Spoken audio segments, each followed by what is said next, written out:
Атадан қалған асыл сөз. Қазыбек пен Жәнібек батыр.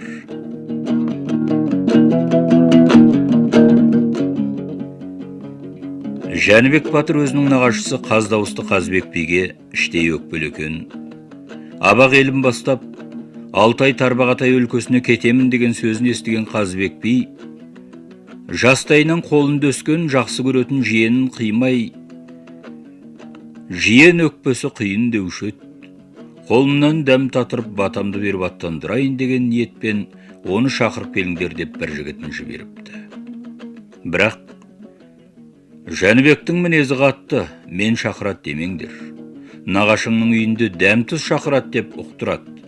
Бір оралса сонда ғана оралар, егер асты сыйламаса жолда бола қоймас депті. Нағашым болса қайтейін, бармай-ақ кетейін деп едім, дәм тұз депті ғой, бармасам жолым болмас деп, жолда шоралармен аттанып нағашысының ауылына келгенде, Қазыбек би алтын тонын жамылып есік алдында күтіп тұр екен дейді.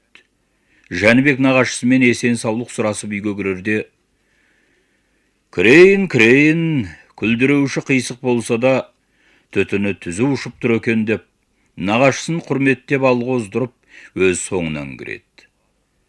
Батырдың келгеніне разы болған қарт би жайланып отырғаннан кейін, жауға жарақты қолмен шығушы едің, бүкіл қазақ болып тілеуіңді тілеп тұрғанда, жаудан жасқанып көрген жоқ едің.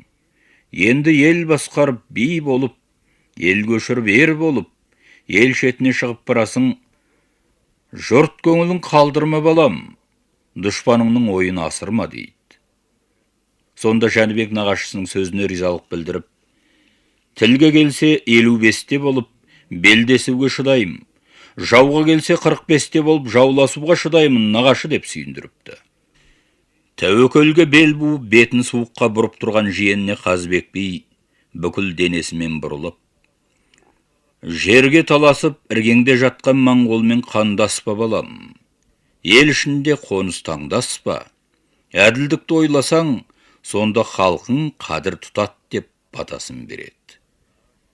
Нағашысының ғибраты мол ақылия сөзін алдына ұстай сөйлеген батыр, сыйласқанға бөз беріп, шыңдасқанға сөз беріп, қоңыраулы найза қолға алып, қоңыр салқын төсті алып, еселісті тіресіп, есесі кетсе, берісіп келген өзіңізден қалған ата салтымыз ғой нағашы деген екен.